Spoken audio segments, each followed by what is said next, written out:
আবারও যাচ্ছি বাড়ির বাইরে। তো যাই হোক, চলো। হরে কৃষ্ণ, রাধে রাধে বন্ধুরা, সবাই কেমন আছো? আশা করছি ভালো আছো। আমিও মোটামুটি আছি। তো আমি আমার বুলডোজার নিয়ে বেরিয়ে পড়েছি আমার গন্তব্যে যাওয়ার জন্য। আমার সাইকেলটাকে আমি ভেন্ডরে তুলেছিলাম কোনো রকমে, মানে খুব কষ্ট করে বলতে পারো। মোটামুটি পৌঁছেছি পাঁশকুড়াতে, তারপর ট্রেনের জন্য অপেক্ষা করছি। অনেকক্ষণ পর ট্রেন এলো এবং ট্রেনে উঠলাম।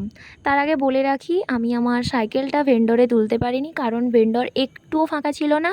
কাকুরা বলেছিল জেনারেল বগিতে তুলতে। তো একজন কাকু আমাকে খুব পরিমাণে হেল্প করেছিল আমার সাইকেলটা তুলে দেওয়ার জন্য বা নামানোর জন্য। কাকু, তুমি যদি আমার ভিডিওটা দেখে থাকো তাহলে আমার প্রণাম নিও, আর অসংখ্য ধন্যবাদ তোমাকে। তো যাই হোক, ট্রেনে দাঁড়িয়ে প্রায় অনেকটা পথ যাওয়ার পর আমি আমার গন্তব্যে প্রায় পৌঁছে গেছি বলতে পারো। এই যে এই নদীটা যারা দেখেছো তারা তো জানো কোথায়। আমার খুবই প্রিয় একটা জায়গা। তো এবার বলে ফেলি নাকি কোথায় এসছি। আমি এসছি মেদিনীপুর, যেখানে আমি আগে ছিলাম।